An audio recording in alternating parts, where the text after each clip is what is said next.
정말 이 집에 다시 평온이 찾아올 수 있을까? 강재인은 정신병원으로 향하는 강세리의 뒷모습을 지켜보며 속으로 중얼거렸다. 이제야 끝났다고 생각했지만 마음 한구석엔 오히려 불길함이 고개를 들고 있었다. 강세리를 보낸 날 밤 정호성은 강미란과 함께 최자영을 찾아가 황기만 사건에 대해 물었다. 하지만 최자영은 의미불명의 말을 반복하며 현실과 환상을 구분하지 못했고 정윤이는 그녀를 안으며 다시는 이런 고통을 겪게 하지 않겠다고 다짐했다. 강재인은 어머니의 상태가 악화되고 있음을 뼈저리게 실감하며 본격적으로 YL그룹의 실질적인 경영을 다시 책임지기로 결심한다. 동시에 김도윤과 함께 강규철의 수첩에 남겨진 단서들을 분석하며 비자금의 실체에 접근하기 시작했다. 수첩 뒷면에 숨겨진 라틴어 문장을 해독한 결과 강규철이 스위스에 숨겨놓은 계좌 외에 또 다른 비밀 장소에 자산 일부를 분산시켰다는 사실이 드러난 것이다. 이 소식을 들은 황기찬은 당황했다. 그는 비자금이 YL그룹 인수 합병에 사용될 수 있음을 알고 있었고 이미 자신의 사채빚과 세리의 부채로 인해 급한 돈이 필요한 상황이었다. 그는 재인과의 대화에서 과거를 후회하는 척 연기를 하며 접근하지만 강재인은 그의 말 속에 숨겨진 꿍꿍이를 눈치채고 있었다. 그러던 중 황기만이 의식불명 상태에서 처음으로 손가락을 움직였다는 소식이 전해진다.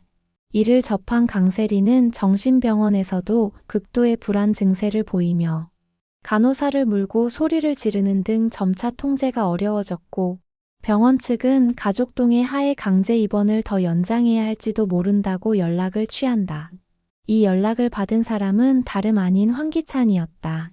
그제서야 황기찬은 세리가 자신에게 단순히 집착한 것이 아니라 집안의 모든 이권을 지배하려 했음을 깨닫게 된다. 그러나 뒤늦은 자각은 이미 늦은 상태였다. 정호성은 황기찬과 세리의 관계가 단순한 불륜을 넘어섰다고 확신하고 있었고 김도윤은 교통사고 당시 세리의 통화 내역을 입수하며 사건을 경찰에 제출할 계획을 세운다. 동시에 강재인은 도윤과 함께 최자영의 증세를 완전히 숨긴 채 이사회를 준비한다. 회장직 복귀를 발표하는 날 YL그룹 본사에 도착한 강재인은 기자들의 질문을 받으며 단호하게 말한다. 더 이상 이 집안의 거짓은 용납하지 않겠습니다. 제 아버지가 남긴 유산도 제 아들이 남긴 뜻도 제가 지킬 겁니다. 그날 밤 정윤이는 정호성에게 불안한 표정으로 이야기한다. 자영 언니가 계속 무언가를 기억해내려는 것 같아. 강세리 이름만 들으면 무섭다고 하고 누가 자꾸 침대 밑에 숨어 있다고 하는데 그리고 다음날 아침 강재인은 자신의 방문 앞에 놓인 누군가의 머리카락 뭉치를 발견하게 된다. 그 아래엔 단 한 줄의 메모가 놓여 있었다. 기억은 지워지지 않아, 재인아. 정신병원에 강제 입원된 강세리는 처음엔 황기찬의 배신에 분노하다 이내 침묵했다. 하지만 그 침묵은 곧 위험한 불안으로 바뀌었다. 하루가 멀다 하고 병원에서는 그녀의 이상 행동을 보고했고 자신이 진짜 황기찬의 아내임을 주장하는 발작이 거세질수록 병원 측도 당혹스러워졌다. 반면 황기찬은 강세리를 가둬놓은 뒤 재인 곁을 맴돌기 시작했다. 그녀의 곁에 조용히 앉아 지금은 나밖에 없지 않냐며 애처로운 얼굴을 지었다. 그러나 강재인은 그 말 속에 섞인 무언의 계산을 놓치지 않았다. 이 남자 또다시 자신의 약점을 이용해 무언가를 얻으려 한다는 걸 직감했다. 동시에 정윤희와 함께 있는 최자영의 상태도 걱정이었다. 치매 증세가 심해지며 점점 현실과 기억을 혼동하는 어머니를 바라보는 재인의 눈동자는 복잡했다. 어릴 적 자신을 꼭 안아주던 엄마의 온기와 지금은 그 모든 걸 잊어버린 채 아이처럼 웃는 모습이 한 화면에 겹쳐졌기 때문이다. 그런 가운데 김도윤은 강규철의 수첩에 담긴 정보를 바탕으로 스위스 계좌를 추적하고 있었다. 재인이 알려준 코드와 정황을 조합해 비자금 계좌의 위치를 점점 좁혀갔고 이제 실체가 드러나는 건 시간 문제였다. 도윤은 그 수첩이 결국 강규철의 죽음과도 연결될 수 있다고 판단했다. 도윤은 이 비밀이 제인의 생존과 관련된 모든 것의 열쇠가 될 수 있음을 알고 단독 행동이 아닌 정호성과의 협력을 선택했다. 한편 강미라는 정호성과의 사이를 진지하게 생각하기 시작했다. 오랜 시간 무의식적으로 회피했던 감정을 마주한 그녀는 자신도 모르게 웃고 있는 자신을 발견한다. 하지만 그 미소가 오래가진 않았다.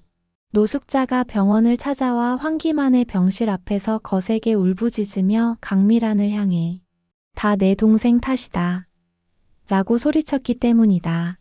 강미란은 아무 말 없이 고개를 떨궜고 뒤에서 이 장면을 본 강승우는 더 이상 침묵할 수 없었다. 왜 우리 엄마한테까지 이러세요?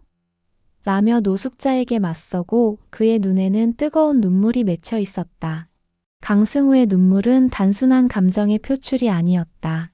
그는 어릴 적부터 가족 사이의 미묘한 긴장감 속에서 자라왔고 이제야 그 얽힌 실타래의 끝에 도달한 기분이었다. 노숙자의 막말에 결국 폭발한 그는 왜 엄마한테는 사과 한마디 없어요? 은호가 죽었을 때도 누나가 다쳤을 때도 당신은 늘 우리만 탓했잖아요. 라며 소리쳤다. 노숙자는 당황한 듯 입을 다물고 병실 안으로 들어갔다. 하지만 그 눈빛은 여전히 강재인과 그녀의 가족을 적대시하고 있었다. 한편 YL그룹에 복귀한 강재인은 황기찬과 마주치는 일이 잦아졌다. 그는 마치 아무 일도 없었다는 듯 그녀의 업무를 도우며 호의적인 태도를 보였지만 제인은 그의 시선 속에 숨겨진 탐욕과 죄책감을 읽고 있었다. 이제라도 진심으로 사과하면 기회를 줄 수도 있어요. 라는 제인의 말에 황기찬은 눈을 피했다. 그는 여전히 자신의 선택을 합리화하려 애쓰고 있었다. 제인의 복귀와 동시에 세리의 입원 사실은 회사 내에서도 화제가 되었다. 사내 게시판엔 은근한 뒷말이 돌았고 일부 임직원들은 강세리의 불안정한 정신 상태가 그룹 이미지에 악영향을 줄 것을 걱정했다. 이 분위기를 감지한 제인은 오히려 조용히 입을 다물었다. 말보다 결과로 보여주자는 것이 그녀의 방식이었다. 하지만 한 가지 예외가 있었다. 바로 황지호. 아이는 점점 제인을 친엄마처럼 따르기 시작했고 제인은 그 모습을 보며 자신도 모르게 흔들리는 감정을 느꼈다. 이 아이가 진심으로 엄마를 원하고 있다는 걸 깨달았기 때문이다. 그때 도유경은 제인을 찾아왔다. 그녀는 치매 증상이 빠르게 진행되는 최자영을 요양원에 맡길 것을 조심스럽게 제안했다. 제인은 복잡한 마음에 잠시 말을 잇지 못했지만 이내 고개를 끄덕였다. 그녀는 어머니를 사랑했지만 지금의 상황은 전문가의 손에 맡기는 것이 옳다고 판단했다. 같은 시각 정호성은 도윤과 함께 비자금 계좌의 위치를 추적하다 결정적인 단서를 발견했다. 바로 강규철이 남긴 스위스 법률 사무소의 이름과 일치하는 문서였다. 정호성은 이 계좌를 공개하면 황기찬도 끝이야라고 말하며 분노를 감추지 못했다. 도윤 역시 하지만 그 전에 우리가 맞서야 할 사람은 강세리였어. 그게 시작이었고 그게 끝이기도 해. 라며 단호하게 말했다. 그날 밤 강세리가 정신병원에 입원되었다는 소식이 YL그룹 내부로도 빠르게 퍼져나갔다. 임원들 사이에선 강세리의 이탈로 인해 이사회 구성이 재편될 가능성을 예측했고 누군가는 조용히 강재인의 복귀를 기정사실로 여기기 시작했다. 그러나 강세리는 결코 조용히 물러설 인물이 아니었다. 그녀는 병원 안에서도 간호사를 매수해 휴대전화를 확보했고 비밀리에 황기찬에게 메시지를 보냈다. 내가 사라지면 당신도 끝이야. 황기찬은 그 메시지를 보고 잠시 망설였지만 곧 전화기를 끄고 침묵을 선택했다. 그 선택이 훗날 어떤 화살이 되어 돌아올지 그는 예감조차 못한 채. 한편 강재인은 김도윤과 함께 수첩 속 은닉 계좌 정보를 정리하며 DH홀딩스의 실체에 다가가고 있었다. 수첩에 적힌 외국 계좌 번호를 추적하던 중 그 돈의 흐름이 황기찬과 강세리의 비자금 관리인에게 이어지고 있다는 것을 발견한 두 사람은 이 정보를 공개할 타이밍을 저울질하고 있었다.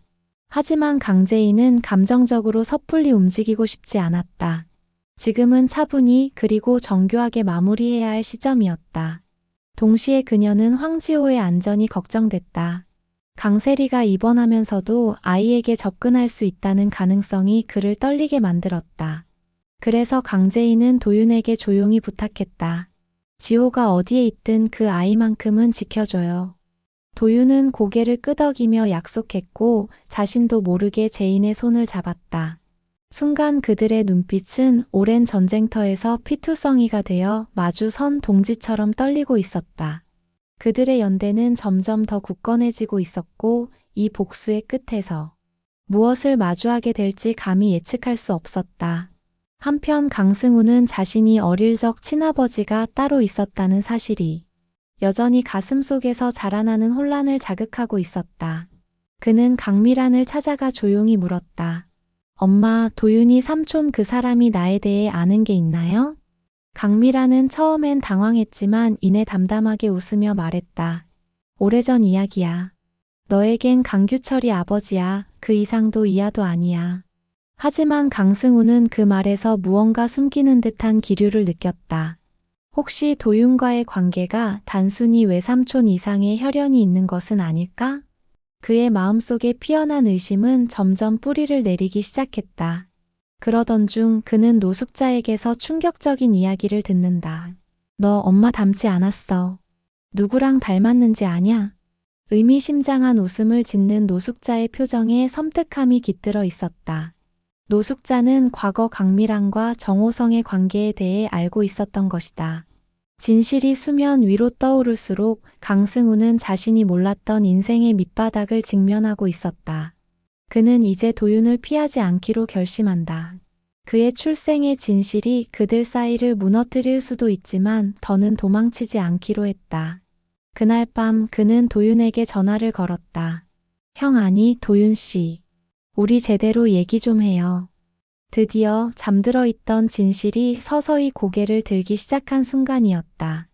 다음 날 아침 YL그룹 로비에는 예상치 못한 인물이 나타났다. 정신병원에 입원한 줄 알았던 강세리가 무단 이탈한 채 말끔한 옷차림으로 기자들 앞에 서 있었던 것이다. 강재인이 제 아이를 훔쳤어요. 그리고 제 남편까지요. 충격적인 그녀의 일성은 순식간에 인터넷 포털을 장악했고 언론은 YL그룹의 후계자 전쟁의 불이 다시 붙었다며 보도하기 시작했다. 황기찬은 이 사실을 뒤늦게 알고 혼란에 빠졌다. 병원에서 강제로 퇴원한 것도 모자라 방송국 기자에게까지 연락해 허위 사실을 퍼뜨린 세리의 행동은 예상을 뛰어넘는 광기였다.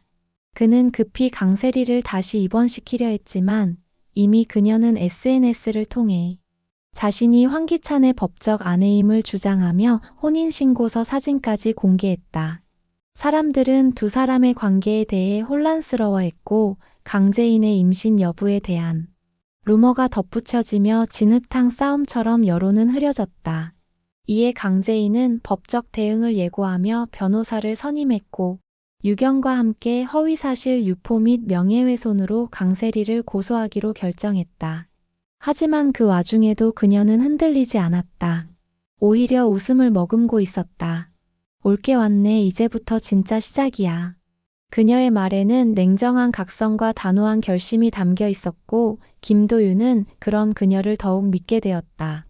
그는 그녀가 생각보다 훨씬 강하다는 것을 이제야 확신했다. 하지만 그 무렵 또 다른 폭탄이 터지고 있었다.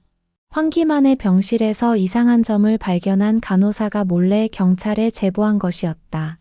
사건 당일 병실의 CCTV 일부가 삭제되어 있었고 인공호흡기 손잡이에 있던 지문이 의심스럽다는 판단이었다. 수사에 착수한 경찰은 병실 근처에서 누군가가 촬영한 영상 속의 세리의 실루엣을 확인했고 해당 영상은 언론에 유출되기 직전이었다. 이 사실을 접한 강재인은 강세리가 상상 이상의 일을 저질렀다는 것을 확신하게 된다. 강세리는 스스로를 피해자라고 주장했지만 실상은 가해자의 얼굴을 숨긴 괴물이었음을 서서히 세상도 알게 되는 순간이었다. 동시에 황기찬은 자신의 아버지가 생전에 남긴 수첩의 의미를 되짚기 시작했다. 그 수첩 속 코드와 스위스 계좌 내역은 단순한 돈 이상의 범죄 은닉과 관련돼 있었고, 만약 이것이 세상에 밝혀진다면 황 씨 일가는 YL 그룹뿐 아니라 정계, 재계 모두를 휘청이게 만들 정도의 파장을 일으킬 수 있었다. 그는 제인을 쳐다보며 속삭였다. 이 판을 끝까지 끌고 가고 싶은 거야? 은호까지 죽고도 부족해? 그 말에 강재인은 조용히 대답했다. 은호는 당신 때문에 죽은 거예요. 지금이라도 뉘우치세요. 아직 늦지 않았어요. 그 순간 강재인의 전화기가 울렸다. 상대는 정윤이었다. 그녀는 울먹이며 말했다. 자영 씨가 없어졌어. 새벽에 나갔는데 아직 돌아오질 않아. 모두가 놀란 가운데 강재인은 본능적으로 불길함을 느꼈다. 치매 증상이 심해진 최자영이 혹시라도 어디선가 방황하고 있을까? 두려워진 그녀는 곧바로 도윤과 함께 자영을 찾기 시작한다. 마침내 자영은 한 폐건물 근처에서 발견되었는데 그녀는 멍한 표정으로 한마디를 반복하고 있었다. 은호야, 엄마가 미안해 은호야. 강재인은 그녀를 안고 오열하며 다시는 혼자 두지 않겠다고 약속했다.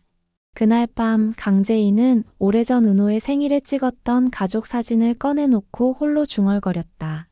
너한텐 지켜줄 아빠도 지켜줄 할머니도 없었네. 엄마가 끝까지 싸워줄게. 그리고 다음날 그녀는 기자회견을 열겠다고 선언했다. YL그룹 후계자 문제뿐 아니라 자신이 지금까지 감춰온 진실을 모두 밝히겠다는 것이었다. 그 자리에 서기 위해 그녀는 마지막 카드를 꺼내 들었다. 바로 강세리가 저지른 모든 범죄를 담은 증거 영상이었다. 이걸 공개하면 끝나는 거야. 정말 끝이야. 과연 강재인은 복수와 정의 사이에서 어떤 선택을 할까? 강세리의 반격은 여기서 끝이 아닐까? 그리고 황기찬은 수첩의 진실을 감출 수 있을까? 그들의 얽히고 설킨 비밀이 모두 드러나는 그날, 여왕의 집은 어떤 운명을 맞이하게 될까? 다음 이야기가 궁금하시다면 구독과 좋아요로 끝까지 함께 해주세요. 감사합니다.